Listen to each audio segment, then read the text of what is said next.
with us Professor Aleksandr Wansbrough. He is a professor, he's a teacher with the University of Sydney in Australia. And this session is going to be very important because he'll be talking about selfies. As we all know that in some way or the other, selfies have become an integral part of our lives, right? We can't even imagine maybe a week without clicking a selfie. So what is more to it? Is it just a picture, or is there anything more to that selfie? So to know about it, I invite Alex to kindly start the session. Over to you, Alex. Okay, well, firstly, thank you so much for the invitation to be here. Virtually, of course, not, of course, presently or embodied, but that's quite fitting because very often selfies allow you to go places without actually going somewhere. In fact, there's a academic called Mariana Segala who coined the term selfie gaze tourism. And this was because people started to go places just to take selfies based on the fact that other people had taken selfies at these sites. So suddenly certain places that ordinarily people wouldn't go became hotspots for selfie activity. So on the first slide of the PowerPoint, I have a range of different pictures, famous selfies, which could be considered faux pas, could be considered embarrassing. So there's one of a previous Prime Minister called Kevin Rudd of Australia. He's there posing with a teenage girl, making that sort of duck face, kissy face at the camera. Right there, here's a fellow with the grey hair and the glasses. Then there's the infamous photograph, the infamous selfie taken with Obama and David Cameron at the funeral of Nelson Mandela, which was widely considered to be in poor taste. I have two photos here of Narendra Modi, which of course, relates to his digital savvy.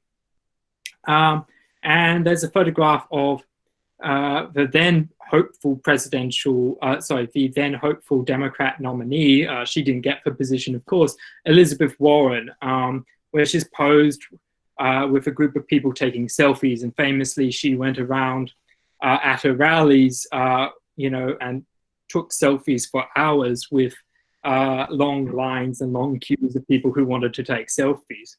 Now, part of the reason that I open with this slide of, I don't know if you can see it, but it is precisely because very often, selfies are treated as simply an aspect of narcissism.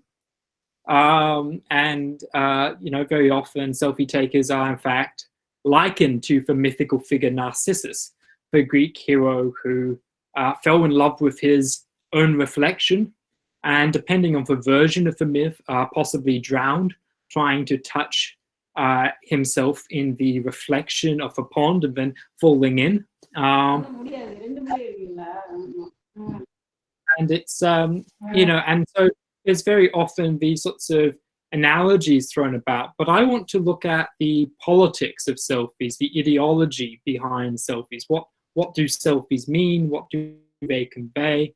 And I want to look beyond the simple narrative that they simply convey a sort of narcissism, for example.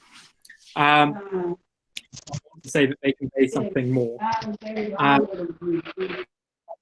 I can hear some sounds. Can you all hear me okay?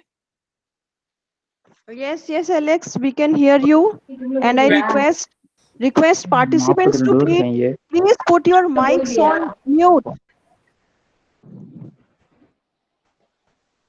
I request participants to please put your mics on mute.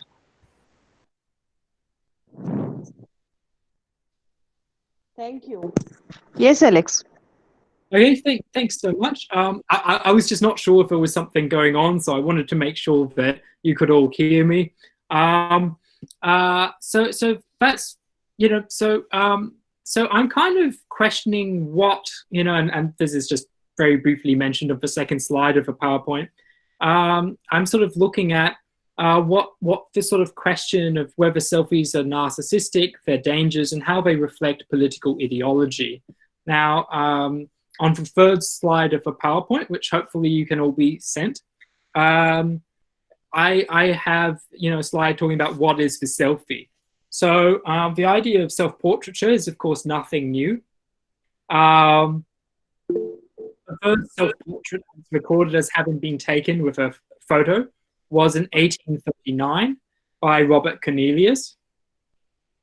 However, the selfie implies something more contemporary in terms of the concerns and anxieties it raises and in terms of the idea of what it means. So although, for example, people have been taking photos of themselves in front of impressive monuments, such as the Taj Mahal, or the Eiffel Tower, or the Sydney Opera House, or what have you, although people have been often taking these sort of photographs, it's only really in the age of the internet that they have been referred to as selfies. In fact, the first selfie, and this is quite interesting from my perspective because I'm Australian, the first selfie, the term, was first coined in Australia. It was kind of an embarrassing story, actually. What happened was this person... Your PPT isn't available. This young man had become inebriated, had consumed quite a bit of alcohol. Your PPT isn't available. He fell down these steps and he split his lip. And he took a photograph of it, and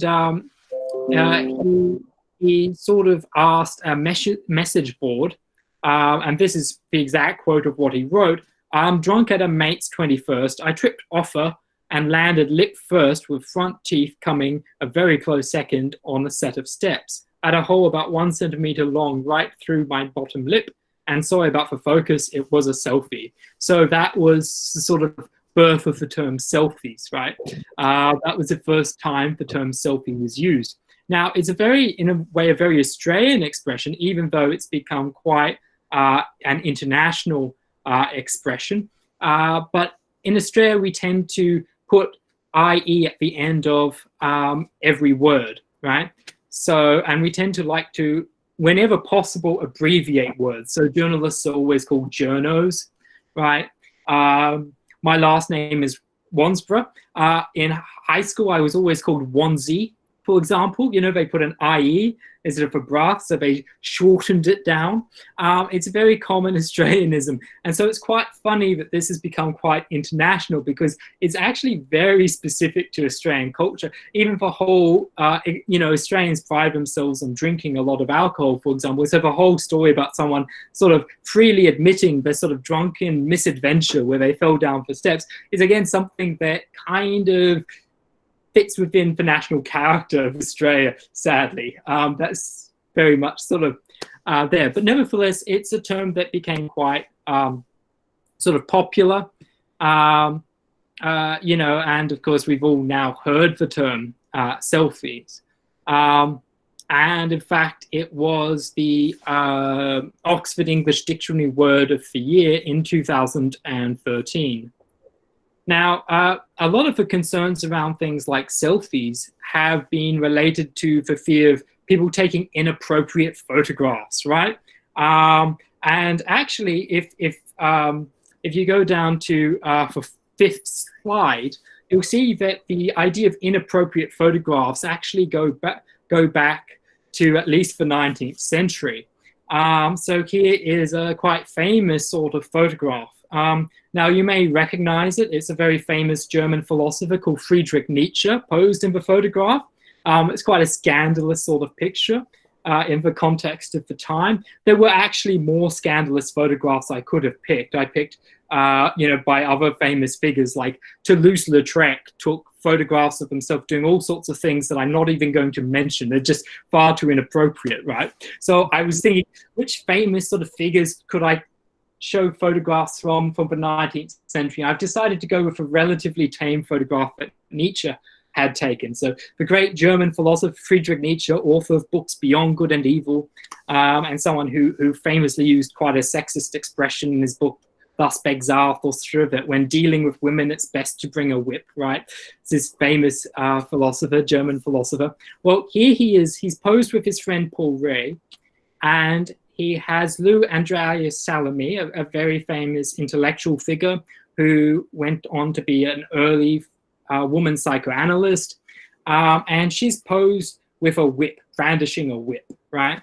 And so you have this sort of very sort of almost cheeky photograph. Nietzsche actually had it composed. He told everyone where to stand, or, you know, and how the image should be. And so you have this idea that here are these two sort of German gentlemen carrying, you know, Andreas Salome by a cart while she whips them and forces them to sort of, you know, go further and steers the whole group. So it's quite funny. So the idea of actual sort of compromising selfies or photographs of the self, again, not especially new.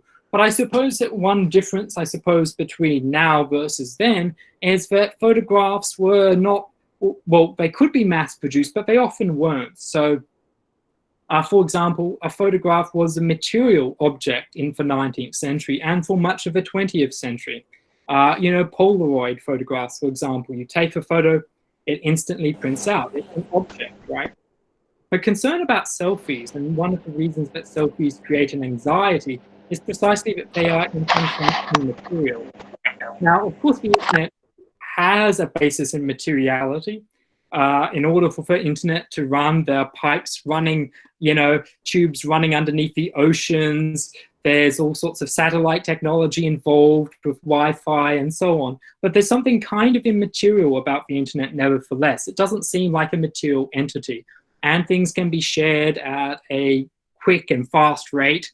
You know, it's not necessarily the case that things, you know, are just this one photograph. You know, you can't just get the negative of something and then destroy the negative and then feel safe. You know, with photographs online, they can haunt one, they can destroy one's career, they can be archived or downloaded. So even if you go and you decide to actually delete a photograph, it then sort of, it's still up online somewhere, you know, and someone could, you know, get the image. And that's not to mention the cases where people have hacked into people's laptops and taken photographs. You know, so I mean, all of these sorts of things happen now. So that gives you some of the reason that the idea of the selfie, you know, conjures this sort of concern. And I can see that on the slide that, you know, it mentions how it became the Oxford Dictionary word of 2013. And if we read the quote by the then director of the Oxford University Press, the use of the diminutive E suffix is notable as it helps to turn an essentially narcissistic enterprise into something rather more endearing. So that's kind of curious. So, you know, the idea that the selfie is somehow linked to narcissism. And of course, there have long been accusations that culture and society is becoming sort of more narcissistic. And if you look onto the next slide, we can look at some of the issues that I hope that I can cover in relation to the selfie, some of the anxieties, the concerns. So on the very next slide, on slide 7, it sort of shows the sort of controversies around selfies. So one is that it appears to have led to a massive increase in plastic surgery, right? That this is a very real thing. You know, something like, I think it's over 55% of American, US, facial plastic surgeons report having clients come to them and say, I want to look better in selfies, right?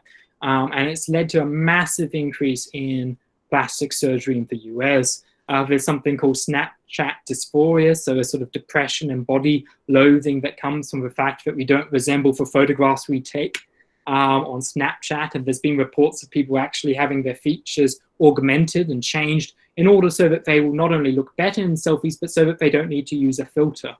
right? You know, you think that, you know, a filter would be easier to use than actually having, you know, plastic facial surgery, but there you go. Okay. And there are some instances of selfie-related fatalities. The Indian government, for example, has put up a range of signs in places where it's actually illegal. So I was actually in Surat last year, lovely place, very much enjoyed myself there. I went to a beach, I think it was Suwali Beach, and there was in fact a sign that I enjoyed pointing out to everyone that said no selfies, you know, and it had this big sort of, you know, circle with the X across saying, you know, don't take selfies here, you know. And I mean, there have been considerable drownings, you know, around the world due to selfies. It depends, it keeps changing, but the two most common forms of selfie-related deaths are people falling over and people drowning. Okay, those are the two most common, and it varies a little bit per year. We'll get to this a bit later, but actually India has the highest number of selfie-related fatalities. The highest number of people who have died from taking selfies comes from India. I actually have a theory as to why that would be. I think a lot of it comes from, you know, I discovered when I was in India, it's not that common for people to learn to swim. To contrast it in Australia, everyone learns to swim. Here, you know, you can't go through primary school or high school without having swimming lessons at some time. You know, it's very common. The beach is a big part of Australian identity. Lots of people swim all the time. So I think that's part of the reason that, you know, that there is such a large number of selfie deaths in India. And another one that kind of comes up is selfies in relation to dangerous and reactionary movements. I will talk a bit about this later, but for example, one of the methods that ISIL or ISIS, the extremist group, used was, there was a few cases ago, a number of years ago, where it was discovered that a lot of teenage women, well, a number of teenage women were joining ISIS and posting about it on Twitter and posting all these sorts of photos of themselves, encouraging other friends to go and join ISIS, right, or ISIL. And, you know, I'll talk a bit about that later, but it was quite awful, of course, but it was also kind of strangely amusing because the rhetoric, the language was still very much the same as teenagers speaking. So it was a very strange phenomenon, and I'll talk about that a little bit later. But there's also very much a link between the incels, involuntary celibates, and selfies, and we'll talk about that again a bit later. So to begin with, let's look at the comparisons between selfies and narcissism. So here are just a few of the sort of headlines. You know, I just did a quick Google, you know, today to look at, you know, for sort of headlines. And so you have selfie danger and the myth of Narcissus. What did Narcissus say to Instagram? Narcissus takes a selfie. Didn't the ancient Greeks warn us about posting selfies? The answer to that question is no, they didn't, but anyway.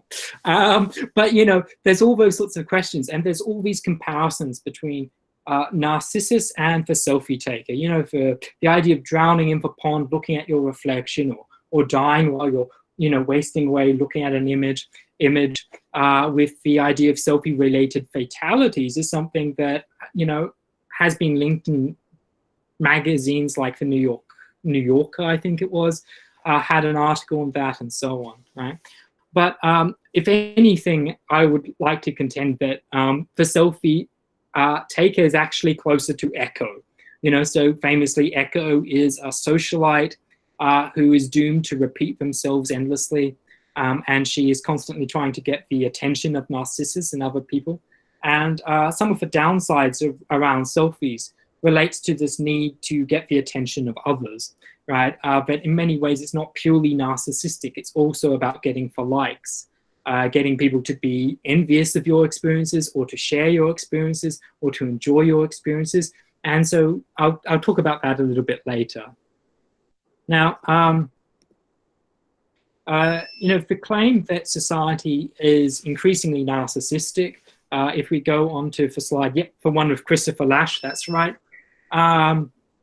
So Christopher Lasch in 1979, he wrote a quite prophetic book called Culture of Narcissism, American Life in the Age of Diminishing Expectations.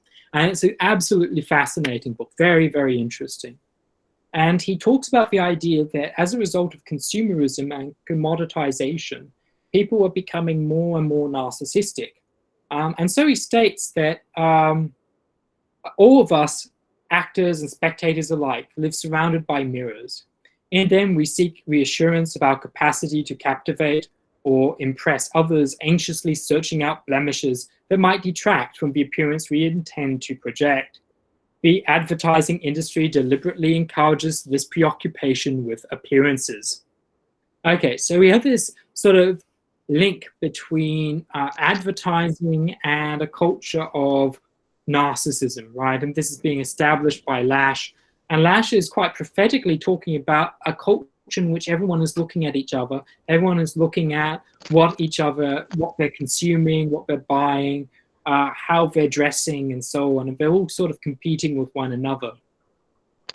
And what's interesting about this is, of course, that Lasch was talking at a time before digital technology, before the internet, before taking photographs of oneself. And Lasch has a very idiosyncratic, a very unusual view of Narcissus in how he tries to analyze the then contemporary American society.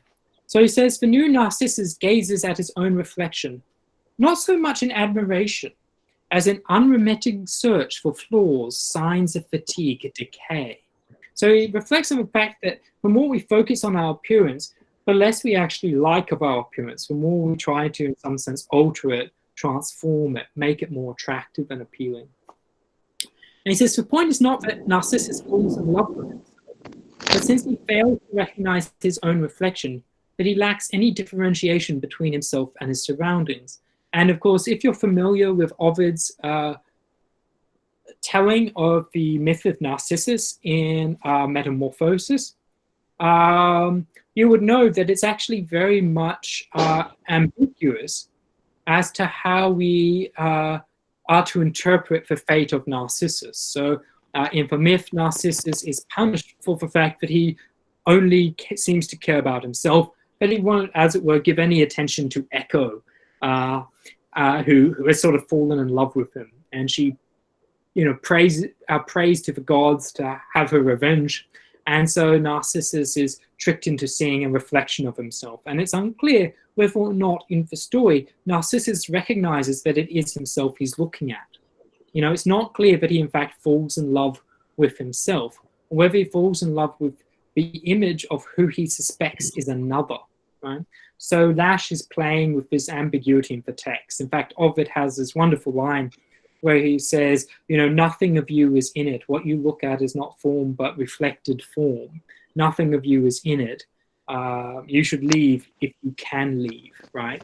I'm taking one of the translations, of course, there's different translations, but that's roughly what is said, right?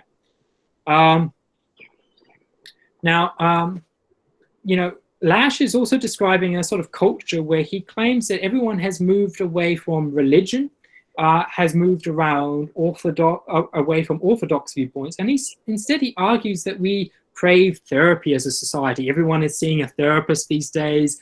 We all become self-conscious. We become neurotic. We're always constantly trying to find a way to show of how cool we are, how popular we are, and so on, right? Which again sounds very similar to this sort of selfie culture, okay?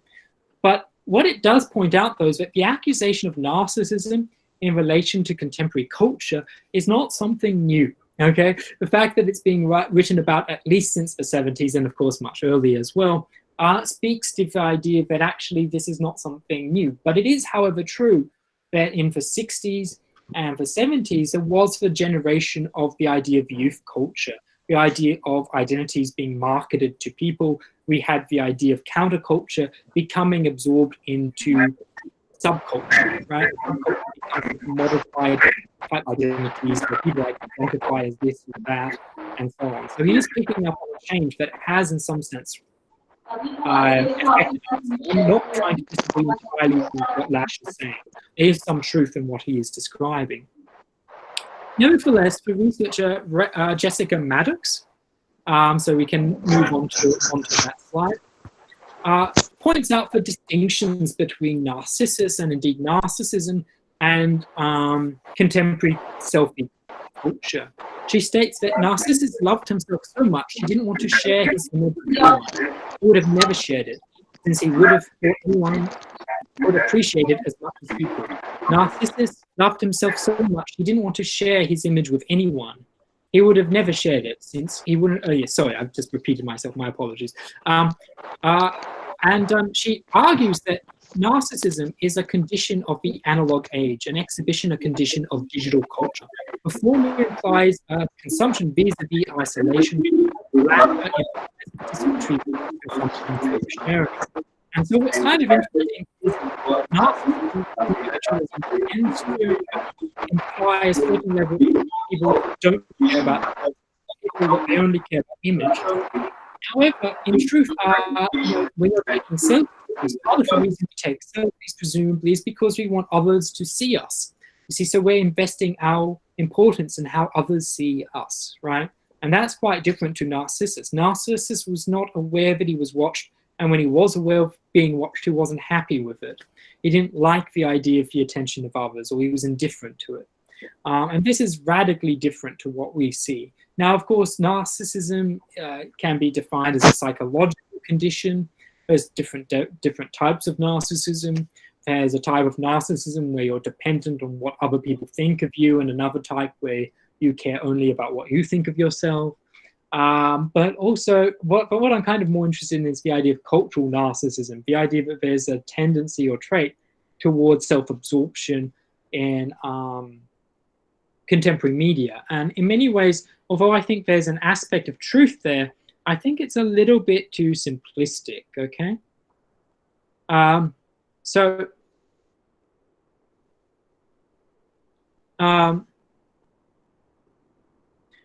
within this culture in which people are sort of wanting to sort of become these perfect images, it sort of implies a level at which people have become more self-critical, people have become more eager to, in a way, live up to these sort of impossible standards that we see in consumerism, that we see in magazines, that we see in pictures.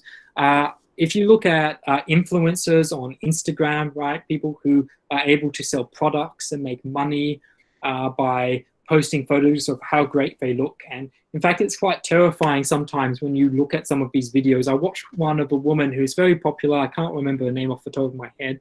Terrifying. She has this YouTube video, absolutely shocking, where she talks about using electric shocks to wake up the collagen in her cheeks to make herself look more attractive.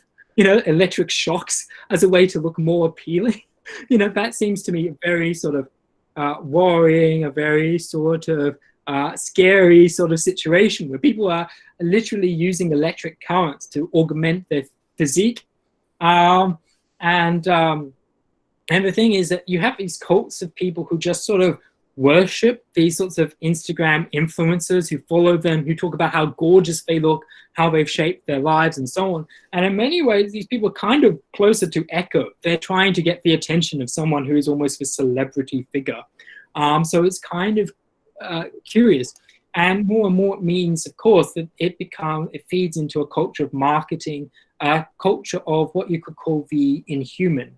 So within post-humanism, there is this concept of inhumanism, which can be defined in different ways, but one sort of concept. So for post-humanists, roughly the idea that the ideas of humanism, of individual autonomy, of the importance of humanity and so on, have been sort of challenged. And there's different forms of post-humanism. Some focus on animal rights, and they challenge the idea that human agency is really, gives us the right to treat animals so badly or whatever. But one concept of being human is this idea that we are being transformed by a competitive culture in which we are expected to meet these demands that really change the idea of what it is to be human.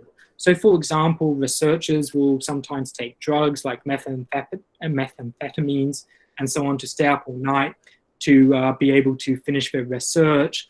People are increasingly using different types of pills to moderate their depression and make themselves more useful and more able to go to work, right? Depression is skyrocketing in Western developed nations. The suicide rate seems to keep increasing in almost all Western developed countries. So there is this sort of tendency to try to push ourselves to extremes that we're maybe not capable of doing. And in a way, I would argue that selfies can kind of fit within this. Not always. I'm not saying selfies are bad or anything like that. I'm not saying selfies can't be positive for one's self-esteem or genuinely self-expressive. But very often selfies fit within this. And so you have this quote from Patrick Byrne, the sort of director of surgery at Johns Hopkins. And he talks about the idea that, you know, there is this tendency towards Snapchat dysmorphia. And he says, you cannot understand how impactful social media has been in this field. We see it every day in a variety of ways.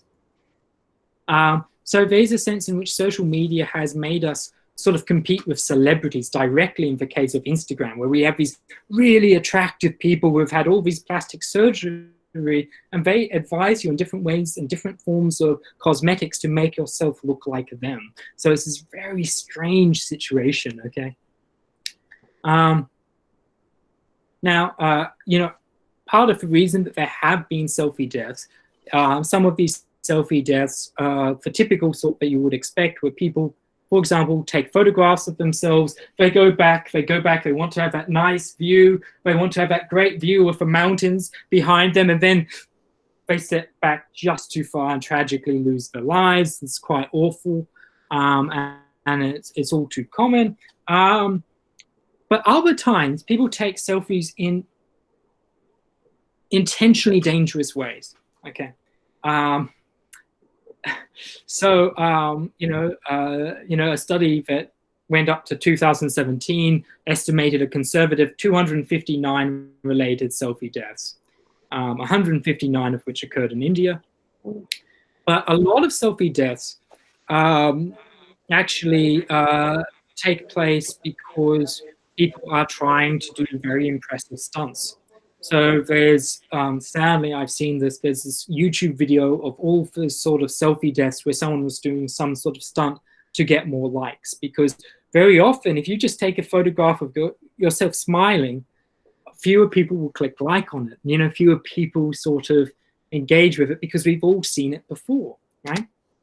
And this is a huge difference between analog and digital. So in the past, people did used to have forms of exhibitionism, where, for example, you had those sort of slide projectors where people would, for example, go on holiday, go on vacation, and force people to look at, you know, these tedious photographs of them having fun somewhere else, right?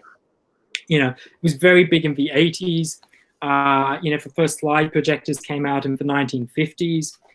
But you see, curiously, there's an aspect of coercion there. You know, it's very much related to, I will show you this.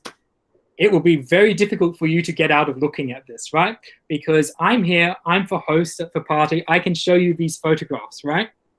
And on one level, this seems kind of sadistic and cruel. Oh no, do we have to see yet another photograph of you having fun, you know, in some beach resort? But on another, it's actually kind of healthier, because on some level, there are official rules there. There are rules that are sort of, you know, you might find some way to get out of it. Oh, you know, oh, I'd love to stay, but hun, don't we have to take the kids tomorrow? Or don't we have to do something tomorrow?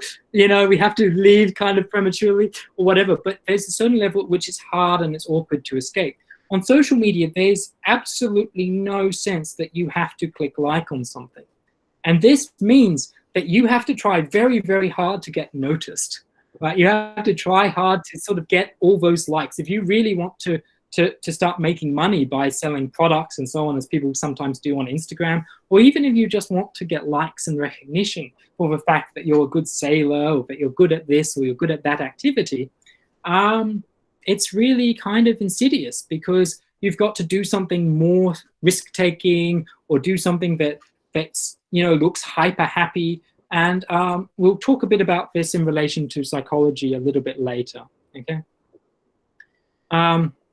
Now, the next slide is a sort of going through selfie deaths. We don't really need to look at it too long. It's just a graph that gives you some idea of, the comparable number of selfie deaths in different countries and so on.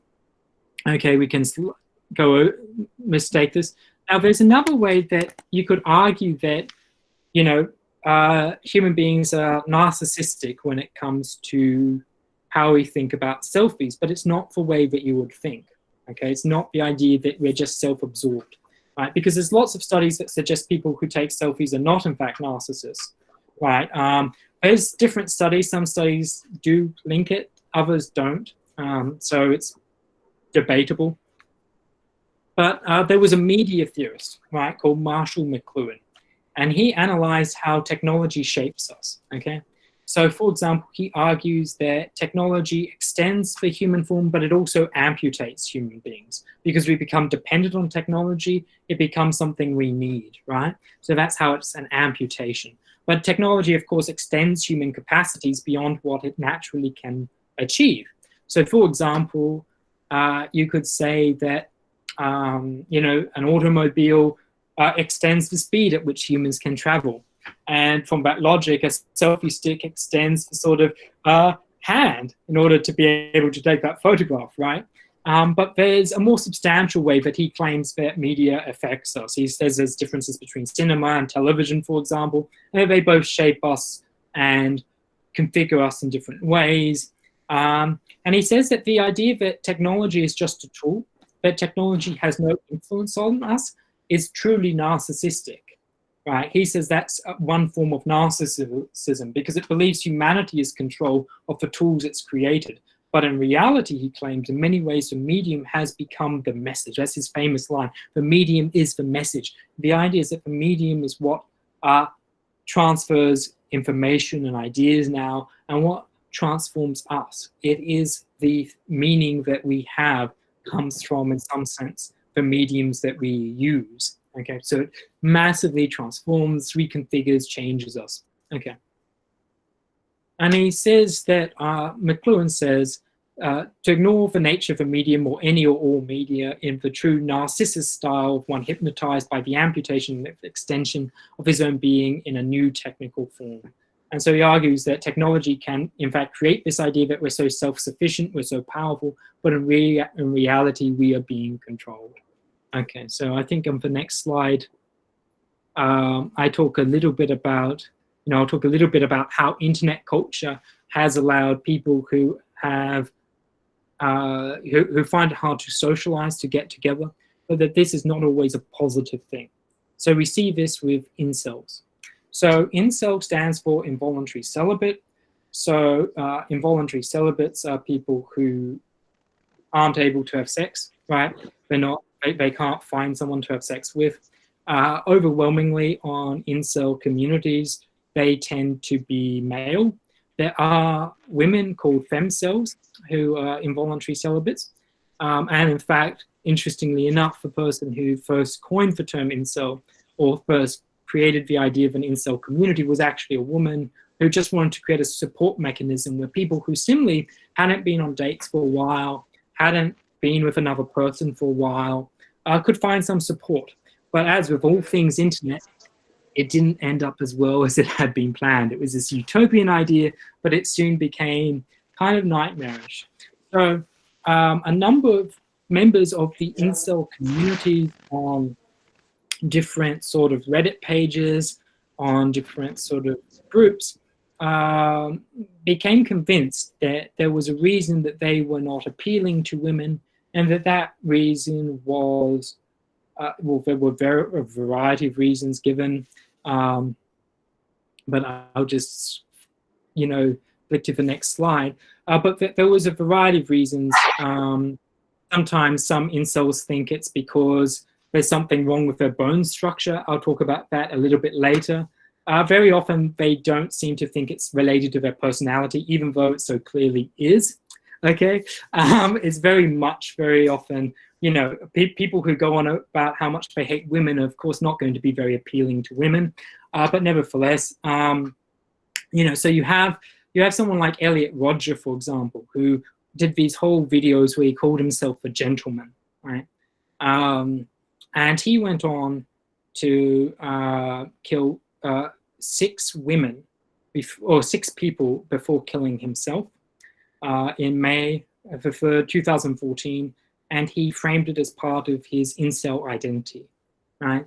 And very often the incel community works very much off selfies. So you've probably been waiting for, like, how are incels related to selfies, right? Well, there's a number of ways. Firstly, they use selfies to talk about the fact that they're physically unattractive. So a number of incels will claim that the reason that they're not attractive to women is purely physiological, is to do with a bone structure. Now, half the time, they actually look, the incel males look absolutely fine. There's nothing physically wrong with them whatsoever. What's wrong with them is not physical, okay? But they will post these photographs and they'll ask people to criticize them and tell them why they're unappealing, right? And they have this sense in which they're very young, often they're in their 20s. Sometimes they're older, but they're in their 20s. And of course, it can be hard to date in your 20s, and online dating culture is very competitive. But, they start to essentialize. They start to think that there is a reason and that they will just never find a girlfriend, that they will never find a partner, okay? That there is no way that they will find a meaningful relationship. And then they start to think that, they're doomed, okay? And they start to post selfies of themselves to communicate this, to create this sort of, there's a YouTuber called Natalie Wynn, who actually has done quite a lot of scholarly YouTube videos about incel, or a scholarly YouTube video about the incel community, and she uses the term masochistic epistemology. So epistemology is the philosophical field of what is knowledge, how do we know what we know, and she claims that with the incels, they use these photographs, these selfies, to convey a sense that truth is what harms them, right? The truth of how unappealing they are. And they view women as, in some sense, like these biological machines that don't appreciate people based on their personality, but only on their look. So they have this very sexist view. They use the term femoid to talk about women, right? Which sounds like android. So it's this very troubling sort of online community in many ways, right? And just to give you an idea of how troubling it is, in 2009, a sort of proto-incel, a figure who was very significant to the incel community, killed 3 people before committing suicide. Elliot Rodger killed 6 people. Chris Harper Mercer murdered 9 people in 2015. William Atchison murdered 2 people before committing suicide. In 2017, Nicholas Cruz was responsible for killing 17 people in 2017.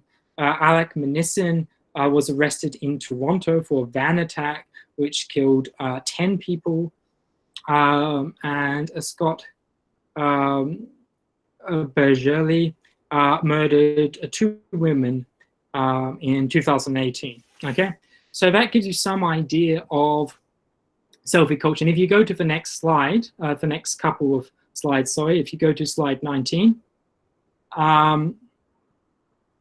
you can see, an example of the sort of incel photos that people take, the incel selfies, right?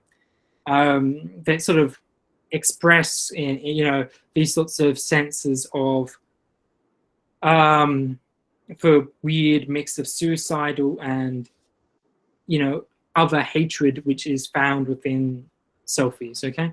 Within a subset of incel selfies, okay? So you have this person who's posing next to the mirror. There's a photograph of him putting the gun to his head, and one where he puts the gun to the camera.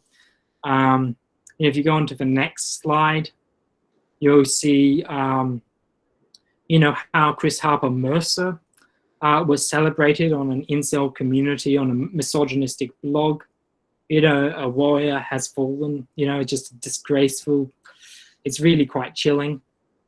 And then if you click on the next slide, you'll see a meme which very much articulates a notion that's very current in incel communities, which is that the difference between a Chad, so someone who's attractive, and a non-Chad, an incel, is literally a few millimeters of bone, right?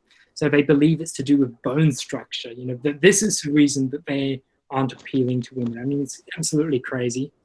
But again, this is something that, clearly does show that technology does shape us, it does influence us.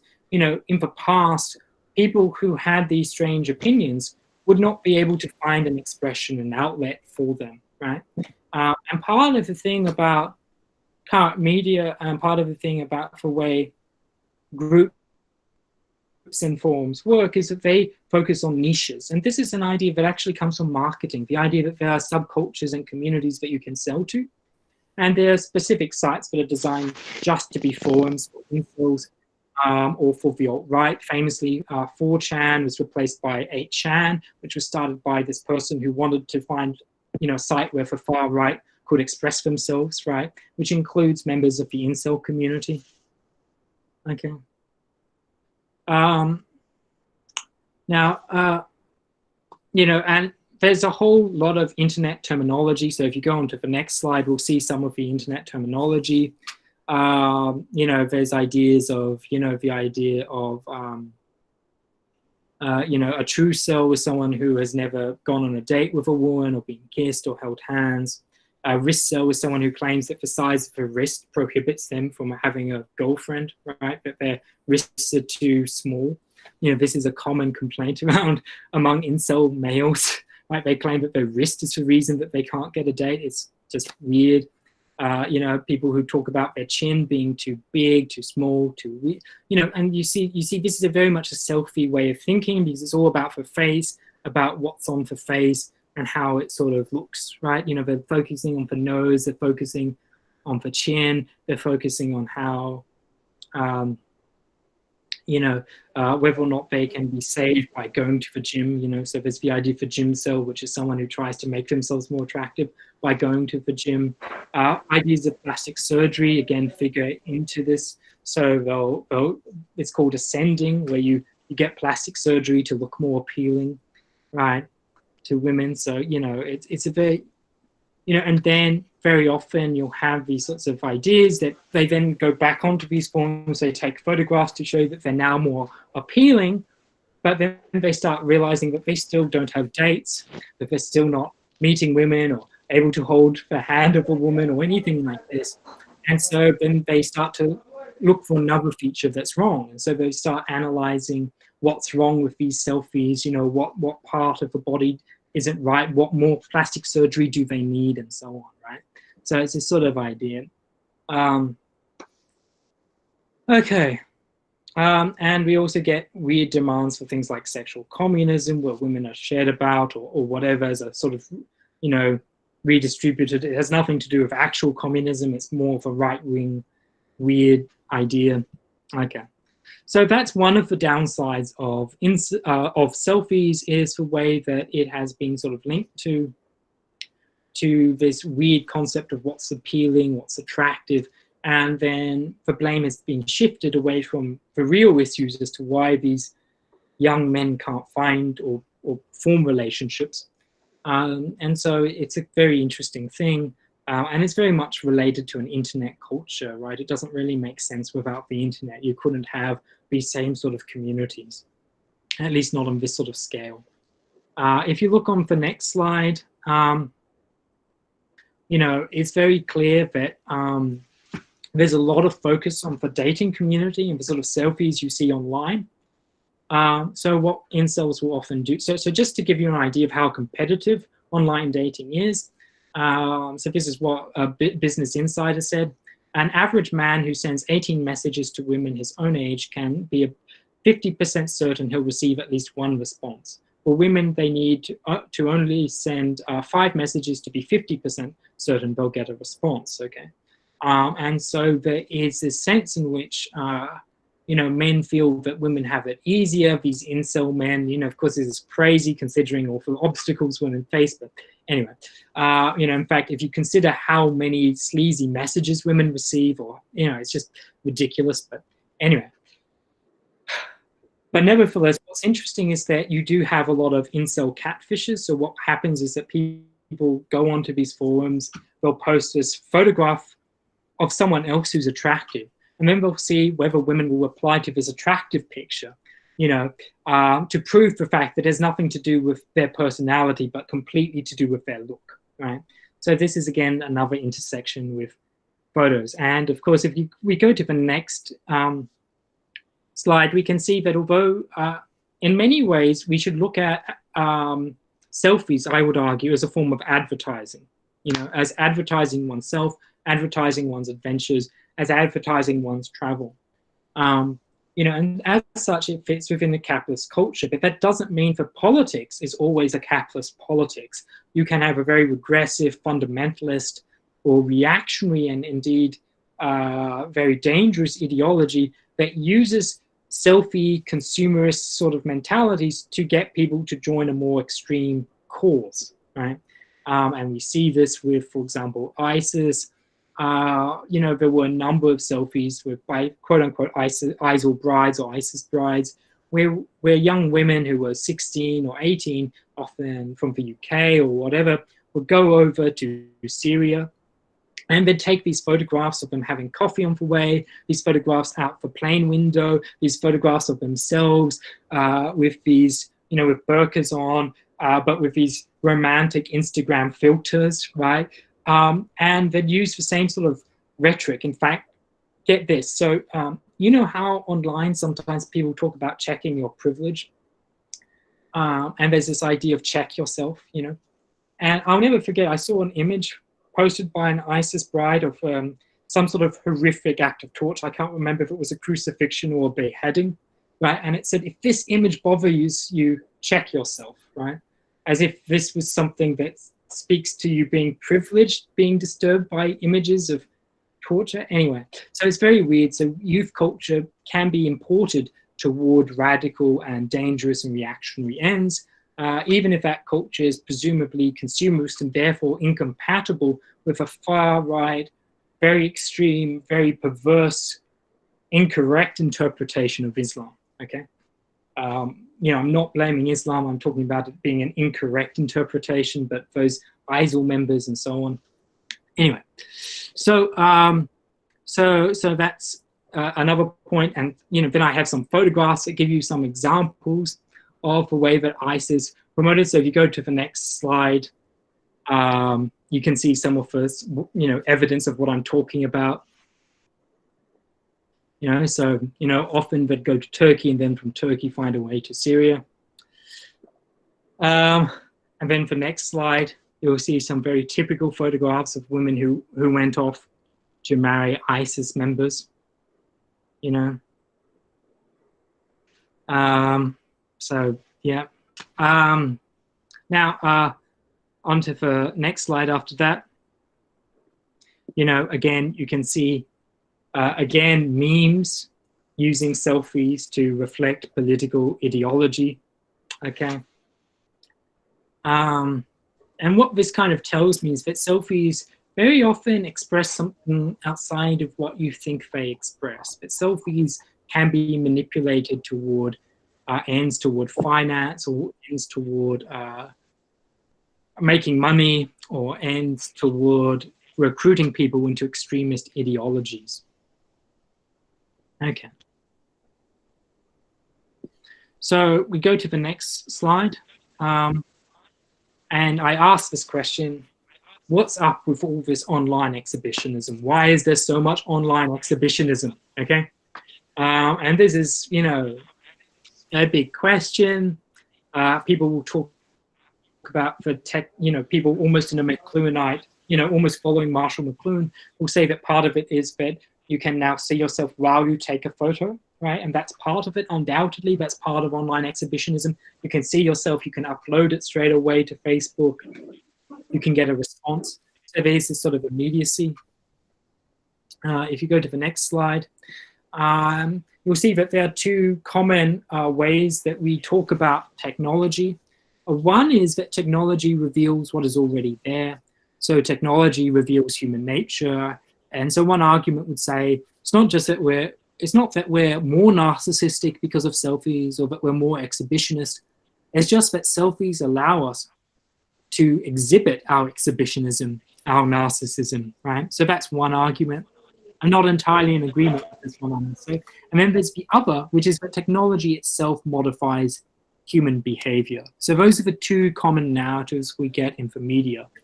And I want to take one that's sort of adopted from more Marxist and critical theory that kind of looks at the way that selfies can express what Frederick Jamison has called for political unconscious, the idea that the economic system can in some ways change the way we use technology and frame technology, and of course is often what generates this technology in the first place too.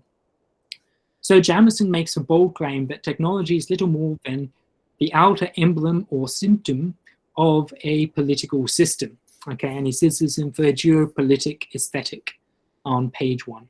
Okay, now if we switch to the next slide, what I find useful about a Marxist critical reading is, you know, incidentally, another Marxist theorist is Raymond Williams, right, who criticized Marshall McLuhan and pointed out that a technical invention as such has comparatively social significance, that is, until it is consciously developed for social purposes. Okay, so technology is not itself what changes society, it's the way that technology is marketed, for the way it fits within an economic system, for the way it becomes part of that economic system. And so, for example, people can make money through taking photographs of themselves. Influencers do that. They take photographs, they get sponsorship deals, they promote brands and products on social media. However, the majority of people do not make money taking selfies, right? And so you can kind of look at them as almost unpaid labor, because people go to all this extent to just take the most perfect selfie, right? But they don't get any money for it, right? Nothing most of the time, right?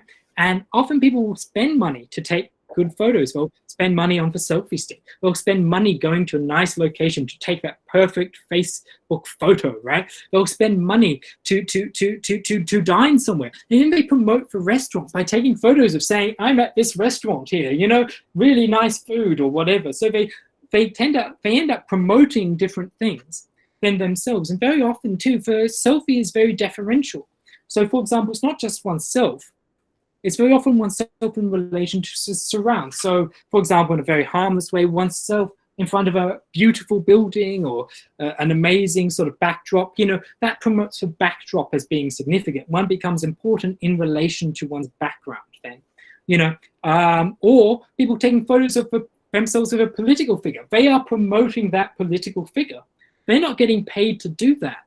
They are promoting that person, right? They're saying, I'm important because I'm with this person who's important, right? It's a very interesting sort of situation, right? And very often the idea that technology has a mysterious power or a mysterious magic. So people go on about the idea that phones change us so much. Well, phones are designed to change our behavior, right?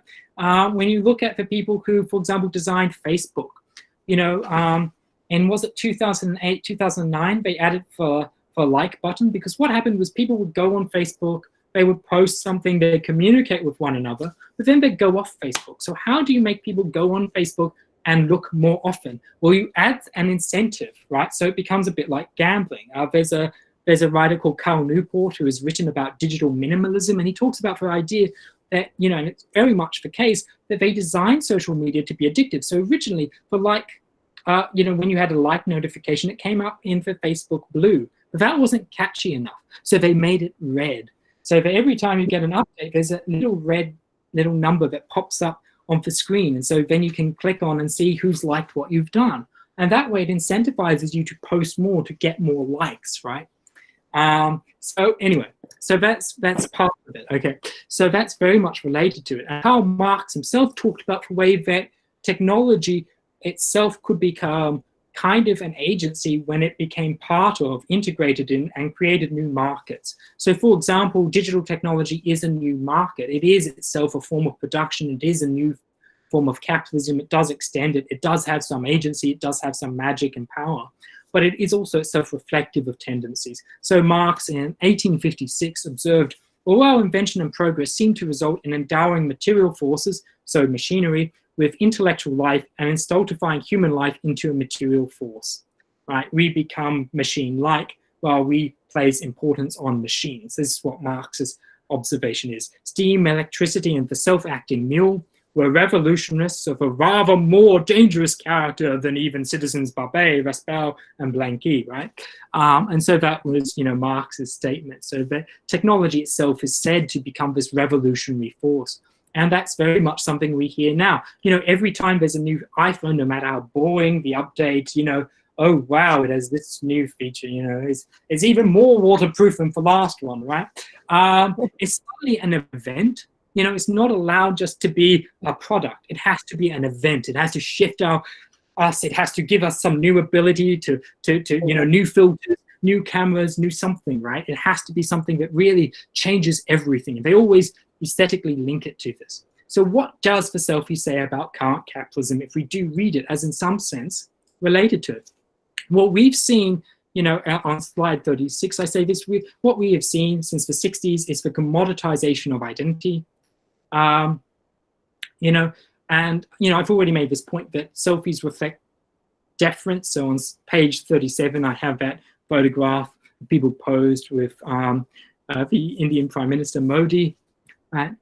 And there is this sense in which, like capitalism, selfie taking has become competitive. So these were students interviewed on American colleges in a great book called The Happiness Effect by Donna Freitas. Very interesting book. It's completely an empirical book. It's not based in theory at all. And what she did was she asked students what they thought of selfies and what it did to them psychologically. And so one student interviewed by Donna Freitas said that people do social media for likes, people take pictures experiencing things, go places for reaction that they're going to get on social media. And this is a student, right? This is not an academic saying this. This is a student. Another student, Rob, reveals subconsciously you're just looking for likes because likes have a monetary value, it seems, even though they don't. It just seems like the more likes you get, the better you feel, right?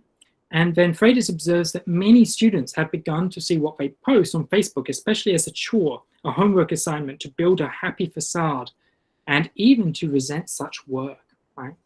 That's interesting. So people are even starting in the US to resent having to take selfies, right? That's really interesting, okay? Now, I'm not sure that this would apply everywhere or in all cultures or in societies, but in the US, there is this tendency where people feel sick and tired of selfie taking, okay? Now, on the next slide, on slide 39, I quote a study related to selfie deaths, right?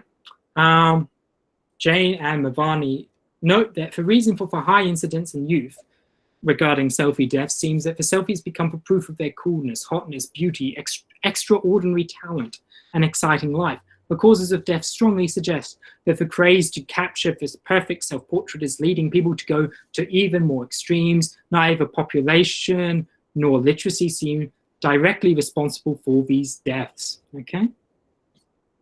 And what that means, of course, is that, these are advertising terms. These are very much the trendy terms today. The idea of being hot, the idea of being cool. These are all things very much, they're not real things. They don't really exist, right? There's no such thing as being cool. Being cool is simply what corporations tell you is cool, right? It's not to say that you can't have fun taking selfies again. Selfies can be positive or whatever. But the idea that these are ideals, even the idea of, like you will see businesses now asking for employees who are young, hip, flexible. And what flexible means is easy to be exploited. They can come up, in the day and they don't mind being exploited. That's what being flexible is, That's what Uber is, it's exploitation and so on. And it's all part of this culture, right? Anyway, so there's a great theorist called Byung-Chul Han, and you'll see a quote from him on page 40. So neoliberalism, of course, was an economic doctrine that's still very much with us, where it claims that deregulation is good for society, that democracy is expressed by the market, that the government should stay out of people's lives, and that everything should be just a free exchange, buying things. And this is what Byung-Chul Han says about how technology works in relation to social media. So it's slide 40, and he says, Neoliberalism transforms workers into entrepreneurs.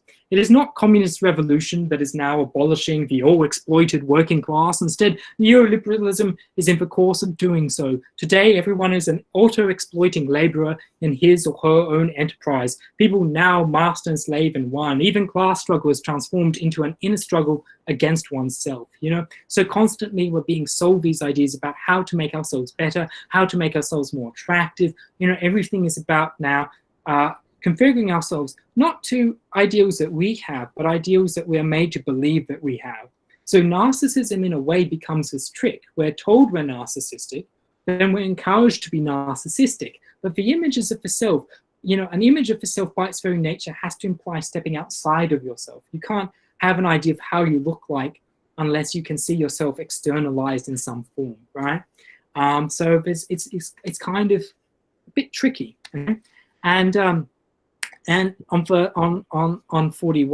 slide 41, Han says something that I think is very relevant to selfies, which is that selfies are kind of about a can culture, about what you can do, about where you can travel, how much fun you can have, you know, how muscular you can be and so on, how attractive, how happy, all those sorts of things.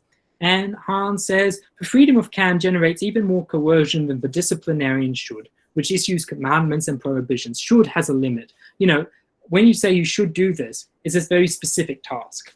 In contrast, can has none. Thus, the compulsion entailed by can is unlimited, right? And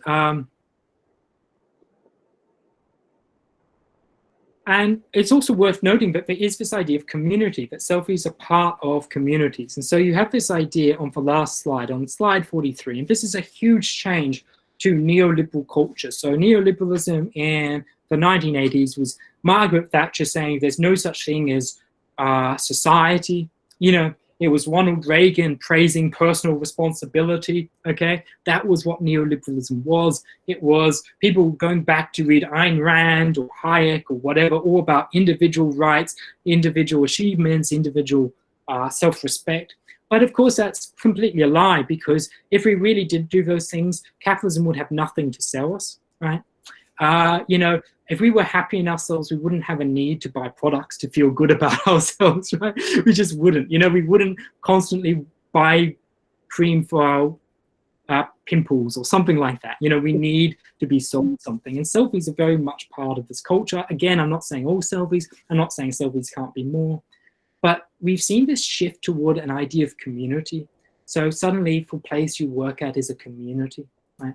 Everywhere you go is part of being part of a community. You know, you're told to bring your whole self to work, which of course is a quite sinister idea, because already you're trying to ask yourself, in what way am I a minority, and how can I make that minority status somehow suit the company? How can I use it to promote the company, right? So it becomes this sort of really weird, interesting thing. And the great media theorist Sean Cupid, in his book Digital Aesthetics, as early as 1998, says the language of community has been taken up in corporate culture, applied both to employees and consumers. Okay. And so I think very much that, you know, we have that idea of online communities, right? This is very much a pertinent aspect. And selfies, as we saw with incels and with other groups, become very, you know, Instagram and so on, become a way of becoming part of something else. But that something else very much relates to selling yourself on a platform you don't own. You don't own Facebook. You don't own your data. You know, you don't own your data on Instagram. You don't even really own your iPhone. You know, if you have a problem with your iPhone, you can't just get it fixed. You have to take it to a special provider who can fix it. You know, you can't change the battery of your iPhone. You have to get a new iPhone. You know, it's almost, you don't own the apps. You rent the apps, right? You know, they can, you know, once you've bought it, they can go out of business and suddenly your app doesn't work anymore. So everything now is becoming this sort of rental model. And very often in ways we give up all this data and so on without realizing how easy it is to then manipulate ourselves. We're starting to wake up to this in the light of scandals and Brexit, where you have people using Facebook details to mine data and manipulate votes and so on. And we saw that with the US election as well. and the way that we're starting to have these echo chambers, right? Because we want to have more for saying what we already like and so on. So we end up enshrined and in a way returning to the smallness and narrowness of certain communities, but in a way that's kind of more manipulated. And anyway, so that's where I want to end it, on that nice, cheery, optimistic note. Thanks so much for your time. I hope you enjoyed the lecture.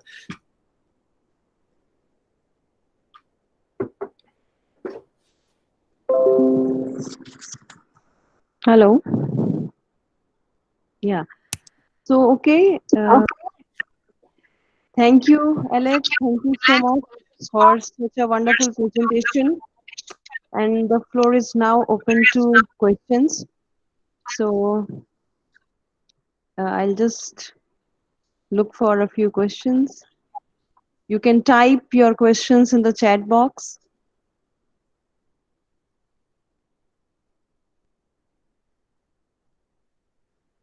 Thank you. I just saw someone saying it was very informative. I'm glad. Incidentally, I don't expect you to buy this, but if you can petition your libraries or whatever to buy this, this is my book. It's coming out soon. As I talked about selfies and self-promotion, I thought I'd better do it just to be sort of fun. And also at the same time, in that sinister, secret way, promote my book while pretending to joke about not promoting my book. It's coming out in December this year. But yeah, sorry, that was a bit cheap. Sorry, but anyway. Yes, there are some comments in the chat box, but I don't see many questions here.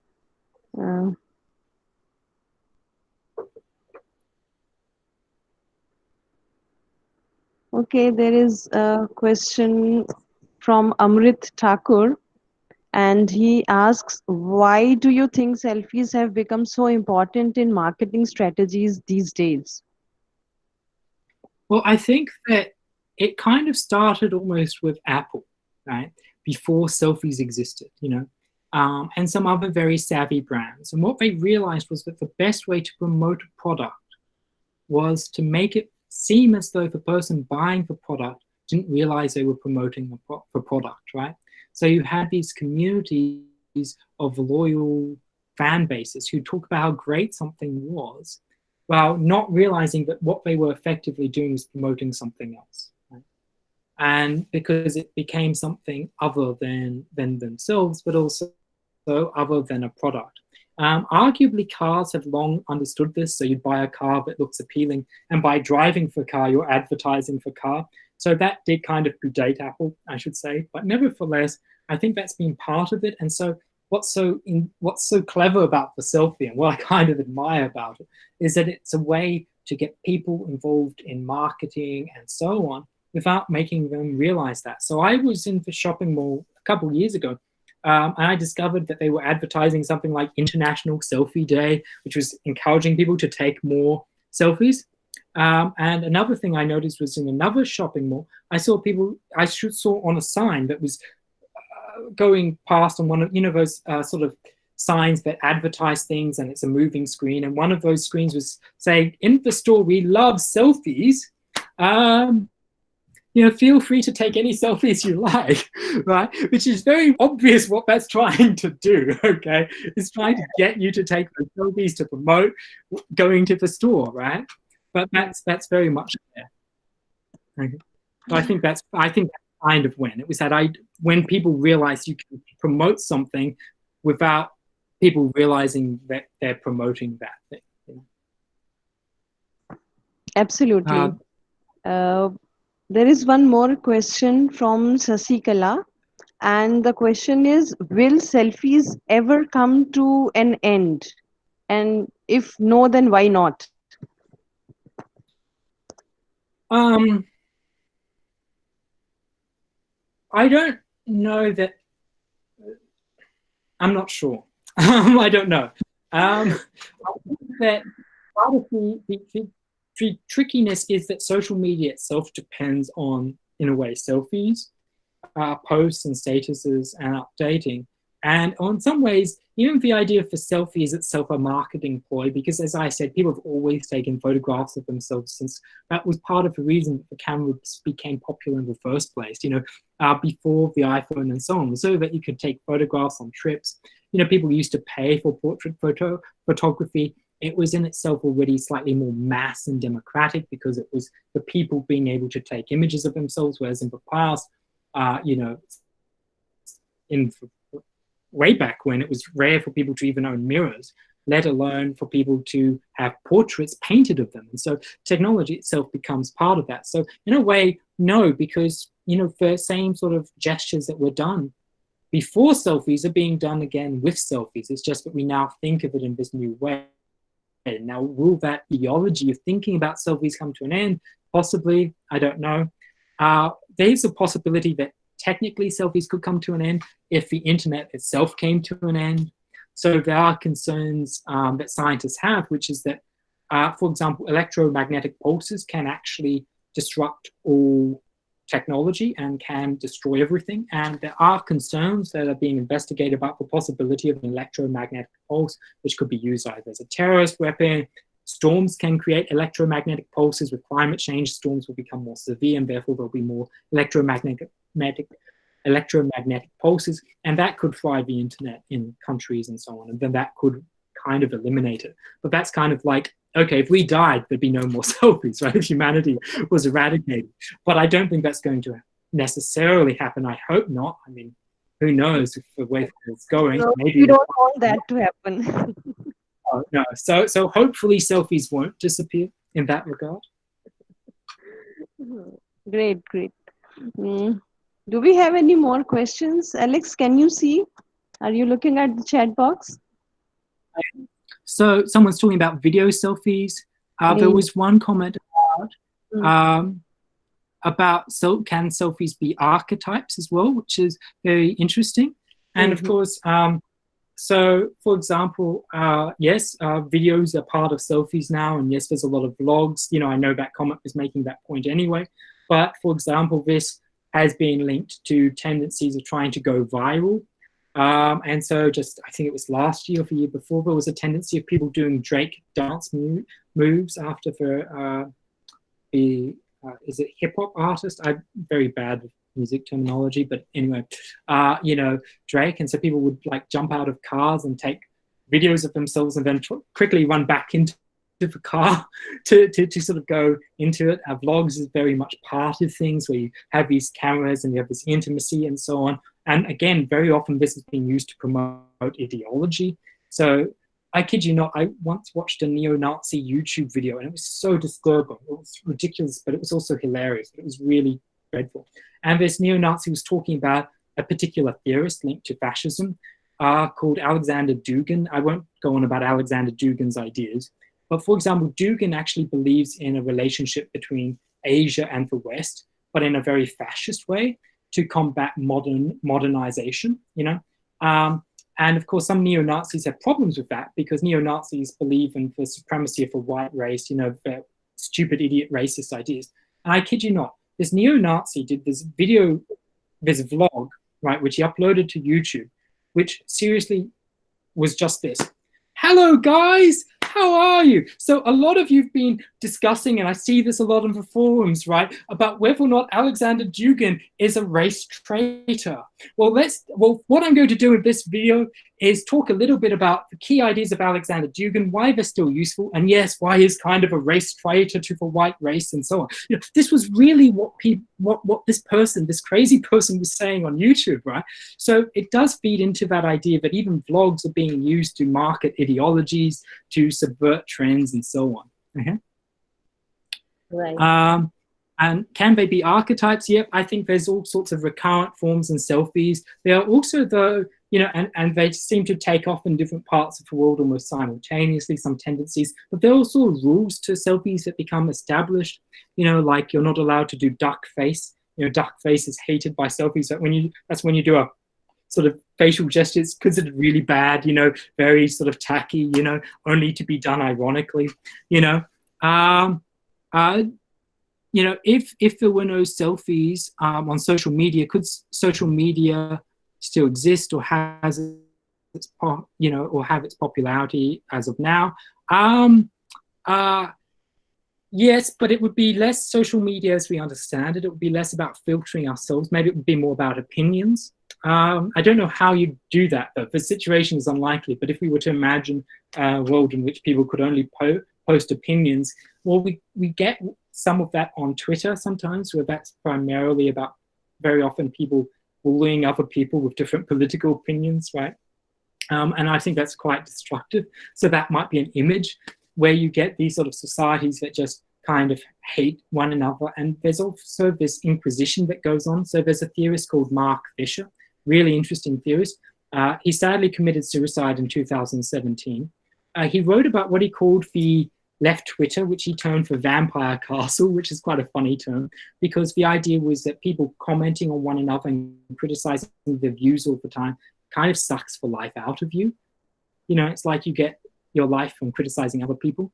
And for those people who really hate selfie culture and are constantly criticizing people for being too privileged or criticizing one another for not being left-wing enough or being, I think that can be quite destructive, because it assumes that people are just the worst opinion they've ever expressed online, and that also stops people from expressing themselves. And that was actually a point Donna Freitas found about selfies, was that people were really worried, teenagers were really worried about the idea that if they took a photograph that was in any way risky, they could, not get a job, they could be criticized for life, they could be branded this or that.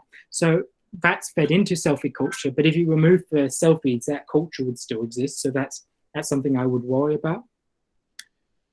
Yes, selfies can cause legal trouble. Sorry for questions disappeared. So people can, get in trouble because, famously there were some robbers actually, I think in Australia, who took selfies while they were burgling a place, while they were stealing from a house. And I think the fact that they took selfies while they were doing that and uploaded to an anonymous form helped them to be caught. I can't quite remember the details. I remember seeing something about that on television. I haven't researched it. But yes, selfies can cause legal trouble. There's places in India and in Russia and so on where it's illegal to take selfies. I imagine you get fined. I don't know the details. How could, as an individual, as a teacher of English, will prevent an overdose of selfie through teaching? Well, I think that in many ways, so how can teachers prevent that? Well, I mean, part of the problem is that teachers often have tried to dissuade students from taking risky selfies or selfies that will prevent them from getting a job in future life. The problem with that is it tends to then encourage students to take lots of generic selfies, so it just means that they feel even less like they're expressing themselves. I don't think it's necessarily a problem per se if people take selfies, I should say. But what one wants to do is, in fact, find ways to destroy the harmful aspects of selfie culture. And in many ways, and I don't think this is the main cause, but moving beyond the free market version of capitalism, and there's other forms of capitalism, right? You don't have to be a communist per se. I mean, there's also different ideas of what communism is, incidentally. But for example, if we move beyond the sort of capitalism which is always about competition, and if, for example, media companies were owned publicly, like social media companies, you would see a slightly different focus, I think, in the culture. And I suppose educators could raise that as a concern. I don't think educators can single-handedly change much, but they can help contribute to something that then gets momentum. I don't know. I don't think, it's as simple as, I present an idea, people get inspired, and then they act on that idea. But I think it can at least help get people thinking about the issues, and hopefully at some point, people then start advocating for those sorts of causes. Yeah, I think selfie, so there's a question, how far does the selfie culture contribute to digital identity? I think it's pretty close to synonymous with a lot of digital identities. Of course, curiously enough, you also do get some digital identities where people hide themselves, where they take fake avatars or whatever. And that's a whole other aspect of digital identity, for sort of masking of your identity. And certainly that's part of digital identity too. But selfies are very much the kind of face of digital culture, and in many ways the acceptable face, the idea of sharing, of being part of something, of contributing to showing people family slides, staying in touch, constantly communicating about yourself and communicating yourself and so on. But there's another side where things are much more hidden and so on. And I mean, one aspect of digital identity is corporations themselves, and so on. Why people feel the need to take selfies? I think there's a number of reasons that people take selfies. Firstly, I think people want to remember themselves. I think people want to remember events that they do. Social media stores that forever and ever, which may actually cause, in the long run, ecological problems because, of course, it seems immaterial, right? Selfies seem immaterial, photos and so on. But of course, you're still using up energy and so on. And, as the internet continues to expand and grow, and people die and the Facebook profiles still stay active, and people will post, stories about their dead friend or whatever. And I'm not saying there's anything wrong with that, but you do wonder about how much of the Earth's resources, of course, that would still be a small percentage in comparison to the other things that are driving ecological problems. That would still contribute to it. But I think part of the reason people need to take selfies is because their friends are taking selfies. That's another reason. A reason to take it at this rate is it's in a way to become part of something. That's why I said in some ways selfie takers are closer to echo. They need to find replications. They repeat themselves in order to get the attention of others. It's kind of about being social.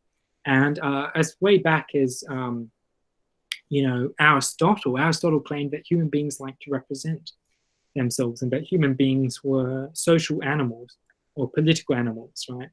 And so that idea that we need to represent ourselves and that we need to partake in society, but society is itself a form of representation, involves language and so on, to express one's wants, one's needs and so on, I think means that is part of why, but I think it's become exacerbated, transformed and so on by capitalism and by, turning it into a fad, because people could take selfies without it being an idea being termed for selfie and being promoted as a selfie. But with capitalism, you need fads, you need trends, you need these sorts of things, right?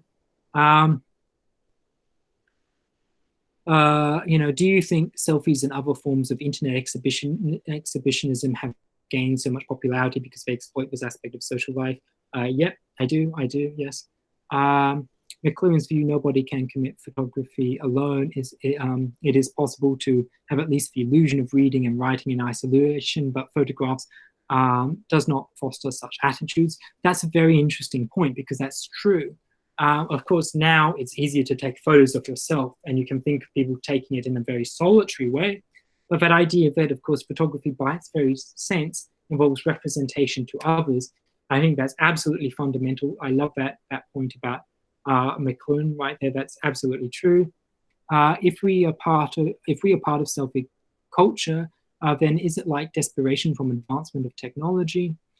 Yeah, I mean, I think that part of it, that there is this aspect of the fear about technology that is part of the fear of selfies. So people of an older generation worry about the idea that the internet is permanent and that nothing will ever be erased, which is a legitimate concern, incidentally. And so, yep, concerns around technology feed into concerns around selfies. As you said, selfies in improving our self-confidence. Can you suggest something else for that as of selfies, or or that can be positive about selfies? Or sometimes people can feel hemmed in by the families that they're in, or by the restrictions. And selfies and online communication does allow people to find things in commonality that aren't necessarily limited to their geographic locus or location. So in other words, people can communicate with people in other parts or gain recognition or whatever. And I think that's a positive side of selfies and so on. And actually too, another positive side is sometimes you do want to see what your friends and your family are doing. Maybe you do want to see what they're doing overseas, maybe you want to see the photos of the kids or photographs of them going somewhere, maybe it just makes you happy to see someone else happy, and that can be positive. Why do some people view selfies far more negatively than posies?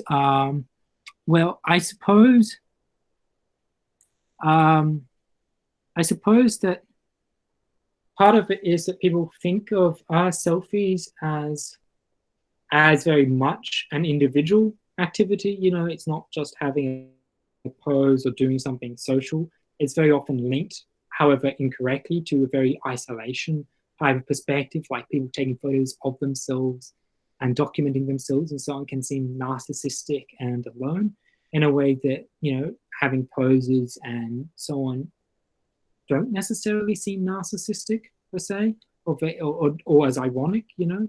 So yep, that's why. Now I don't know. Should I be finishing up now, or I think I've probably gone over time. Yes, Alex. And as such, we don't have more questions. So we'll be ending our session here, right? On behalf of PP Savani University, I thank all the participants for their wonderful participation and very interesting questions. And my heartfelt thanks to Alex for agreeing to be a part of this webinar and conducting such an interesting session. Thank you, Alex. Thank you, participants. And thank you so much for the questions, and thank you for the invitation. I really enjoyed it. And you know, I hope you have a good day. You know, good evening. Bye-bye. Good evening.